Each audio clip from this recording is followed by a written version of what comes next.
Imagine a courtroom drama where the villain is about to walk away. It's not because they're innocent, but because of a tiny, overlooked detail in the law.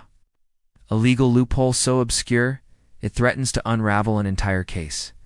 Today we're diving into a story that feels like it's straight out of a Hollywood movie, but it's very real. It's the tale of how one clever defense attorney nearly secured freedom for a guilty client, and how a single piece of evidence turned the entire trial on its head. It all started with a high-stakes robbery. Police had their man, a notorious figure with a long rap sheet. The evidence seemed overwhelming. Eyewitness accounts, a partial license plate, and a motive. The prosecution was confident. They had a slam-dunk case, or so they thought. The trial began, and everything seemed to be going according to plan. Witnesses took the stand, painting a clear picture of the crime. The prosecution laid out their case piece by piece, building what they believed was an unshakable mountain of proof. The defendant sat there, looking cool and collected, almost as if he knew something everyone else didn't. And then the defense attorney stood up.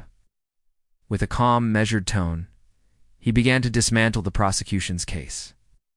Not by challenging the facts, but by attacking the procedure. He pointed to a specific statute in the state's legal code, a law regarding the chain of custody for evidence collected at a crime scene. The law was old, rarely cited, and contained a very specific requirement about the type of container used to seal and transport evidence. It was a technicality, a relic from a bygone era of policing, but it was still on the books. The attorney argued that the primary piece of physical evidence, a glove found at the scene, was improperly handled.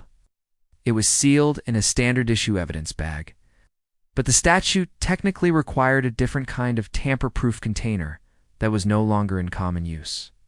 The judge was skeptical at first, but the defense had done their homework. They presented legal precedents where similar procedural errors had led to evidence being thrown out. A hush fell over the courtroom. The prosecution scrambled. Their star evidence was now hanging by a thread. If the judge ruled to exclude the glove, a key part of their case would vanish. It was a brilliant, albeit frustrating, legal maneuver. The defendant was smirking.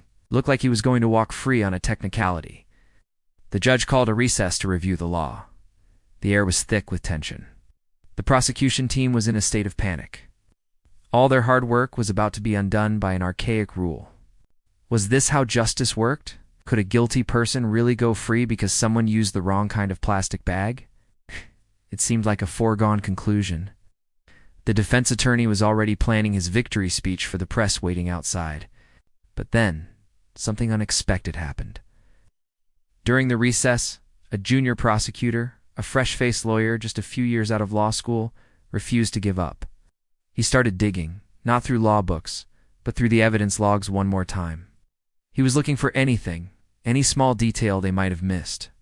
As he sifted through piles of paperwork, his eyes landed on a supplementary report from the forensics team. It was a report that everyone had glossed over because it seemed secondary to the main findings. The report detailed the analysis of dust and fiber samples collected from inside the improperly sealed evidence bag. And there it was. Buried in the technical jargon was a bombshell. The lab had found microscopic particles inside the bag that were not from the crime scene. They were unique synthetic fibers. The junior prosecutor's heart pounded. He ran back to the lead investigator and asked a simple question. What was the defendant wearing when you arrested him, hours after the robbery? The investigator checked his notes. The defendant was wearing a distinctive, bright blue tracksuit made from a unique synthetic material. They raced to the forensics lab. A quick comparison confirmed it. The microscopic fibers found inside the evidence bag, commingling with the glove, were a perfect match for the defendant's tracksuit. The defense's argument was that the evidence could have been contaminated because of the improper bag. But this new finding proved the opposite. The only way the defendant's clothing fibers could have gotten into that bag was if he was the one who wore the glove. The contamination didn't come from the police. It came from the perpetrator himself. When the court reconvened, the atmosphere had completely changed. The prosecution presented their new findings. The defense attorney's face went pale. His brilliant loophole strategy had just backfired spectacularly. The very evidence he tried to get thrown out now directly linked his client to the crime in an undeniable way. The judge allowed the new evidence. The jury was convinced, and the defendant, who was moments away from freedom, was found guilty on all charges. It was a stunning reversal, a perfect example of how even when the law seems to have a blind spot, the truth has a way of finding the light. It wasn't a loophole that decided the case. It was a single microscopic fiber that justice clung to. What a wild ride. It just goes to show you that in the world of true crime, you can never predict the next twist. If you love stories like this, make sure to hit that like button and subscribe for more deep dives into the most fascinating cases. Thanks for watching, and we'll see you in the next one.